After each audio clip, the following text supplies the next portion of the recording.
Hi there, I am Peter Obiero, classified Kiswahili teacher based in Nairobi. I welcome you to my channel. I hope you'll enjoy the class. I ask you to subscribe, share, like for more video updates. I hope you'll enjoy this lesson with me. Now, in today's lesson, we are going to discuss about object infixes. Object infixes. When we construct a sentence, there's normally subject and there's objects. And object infixes are nothing more than the object pronouns or personal pronouns. They're the ones that are transformed to be used an infix in a conjugated verb. And we shall see the technicality as we proceed on. Now, this is why I'm trying to tell my students to be very observant when you are using your object pronouns, or we call them personal pronouns. Now, I'm talking about what we had learned before. This is mimi, wewe, yeye, sisi, nyinyi au ninyi, then wao. Now these object pronouns are transformed and they become a different formation to be used as infixes. Now, mimi is transformed to ni, or mimi becomes ni. Wewe becomes ku. Yeye becomes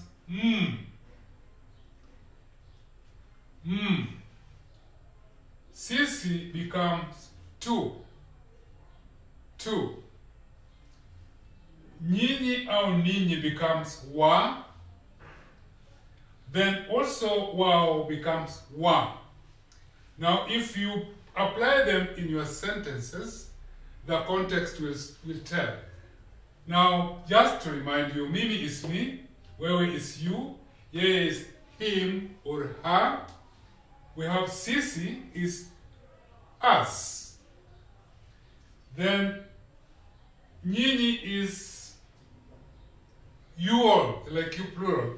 Then wao is them. I'm talking to them. You are talking to me. So in that sense, these are the objects. When they transform, they become ni, ku, tu, wa. In the normal sense, when we talk, we basically normally avoid using mimi, wewe, yeye, sisi, nyinyi, wao. People might talk.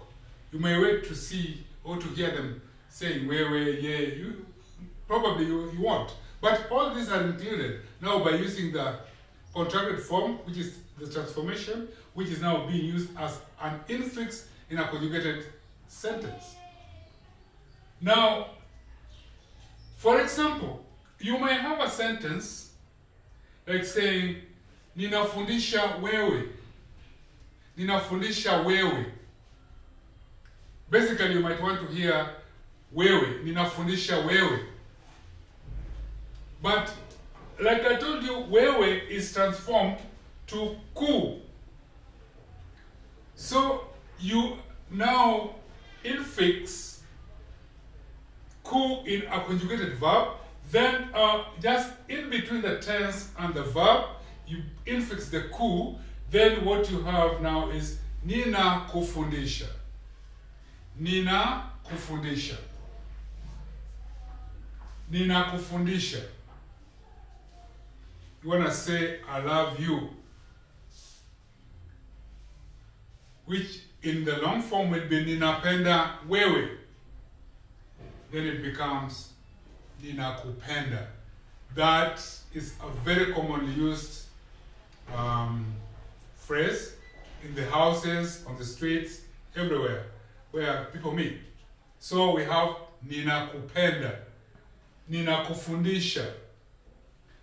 Now, my second sentence is walipenda mimi. Walipenda mimi, I'm talking of the past, and now you're aware of the tenses. They loved or they liked me. Walipenda mimi. You may not hear that, but what you'll hear is walinipenda. The mimi is transformed to ni. You have walinipenda. They loved me. My third sentence is you have utapikia yeye. Utapikia yeye. And I told you kupikia, just to remind you, kupikia is to cook for. There is that for, to cook for. So I would say utapikia yeye. Yeye is transformed to because yeye is Then it becomes utampikia. Utampikia. Utampikia ugali. Sawa sawa. Then we have sentence number 4, where I'm using the verb kujua. Kujua. Kujua is to know. Kujua is to know. So I'm having a sentence here saying tunajua wao. Tunajua wao. Like we know them. Tunajua wao, which now becomes tunawajua. The wao becomes wa and it is infixed, then it becomes tunawajua. Now, in a sentence whereby also, you can say tunajua nyinyi. Tunajua nyinyi. Now, I told you the context would say, then we have nyinyi. Tunajua nyinyi will become tunawajua. Tunawajua. So if you look at this, when you're talking, this is wa for you all, and this is wa for them. Wow. This is wa for nyinyi, this is wa for wow. So in this sense, when people talk, somebody say, oh, jana, somebody can tell you, jana nilikuona mjini.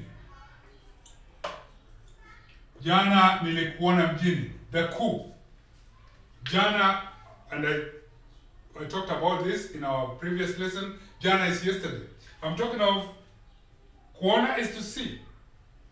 So I'm saying, yesterday I saw you. Nilikuona. Mjini was downtown or in town. I saw you in town or I saw you downtown. Jana nilikuona mjini. Au, I would say, uliniona jana, you saw me. So in cases where people talk, in most cases, all the times, people will use object infixes. And this is why I'm stressing it furthermore to further here, that you understand the difference between the subjects, prefixes, which are ni, u, a, tu, wa. Then we have the object pronouns, which are mimi, wewe, yeye, sisi, nyinyi, wao, which again are transformed into ni, ku, tu, wa, to be used as an infix in a sentence. So in this sense, if you made such a sentence like nilikuona mjini, you now have, here you have your subject, You can see you have your subject, then you have the li. I want to break this a bit. You have the li, which is the tense. You have the li, which is the tense. Then you have, let me just put it in a way that you see it properly. I want to break it in a way that you see. If you have a sentence like ni, li, ku, ona. So you see here we have the subject, we have the tense, we have the object, infix, and then we have the verb. So what you have here is something that would be simplified as stove. We normally use this so that you understand your creation of the grammar in this sense. So we have subject, we have the tense, we have the object infix, then we have the verb, and then you make a whole sentence. So when people talk, they normally use these object infixes a lot. That's why if you look at two lovers, they will always sing Nina kupenda. Nina kupenda. And again, something I want to emphasize, normally in the first person where we have the ni, people when they talk and they make sentences, people normally avoid the prefix, the ni, then they say na kupenda. You can see somebody say na taka, na penda. So when it comes to na kupenda, it becomes na kupenda. It's only in the first person where people tend to avoid the prefix because it is obvious to them, I think, being the language. But then second person downwards, you must always mention unapenda, anapenda. You must say napenda for first person or ninapenda, then you have unapenda, anapenda as you go down up to wanapenda. So there's a song, if you might want to do research, there's a song which is done, it's called Malaika song, Malaika. Malaika. And it's a very famous song which was done by one of the former, I would say, legend. He was a good musician. He did this song, and this song has become international. You'll always hear somebody singing, Malaika, nakupenda malaika. Get that song and sing it. Malaika, nakupenda malaika. Malaika is angel. This guy was praising, ladies are called different names, so he called this lady an angel. Then he was saying like, angel, I love you, angel. So, nakupenda. You get that song and it will also let you know what you have with the object infixes. It doesn't say, malaika ninapenda wewe. No. Malaika nakupenda. So that ku is wewe, which is you. Now, we have cases where if you're writing with a verb which has prefix vowel, like you see verb like honor. Honor. I would call this honor. You see the vowel is the prefix of that verb. So when you use the infixes, especially when you use the m for third person, then you need to do a w or a u so that you separate the verb from the infix. So I would speak of nili, nilimwona, because I want to see nilimwona, nilimwona, so that M doesn't make a syllable with O. See, you can say nilimwona with a W or nilimwona with a U. Then it sounds like M is on itself alone. So with this, Okay, you can use all those other. We have verbs like kuambia. Kuambia is to tell. Now you can go get your verbs. Kuambia. Kuambia is to tell. So I would say, let me say nitamwambia.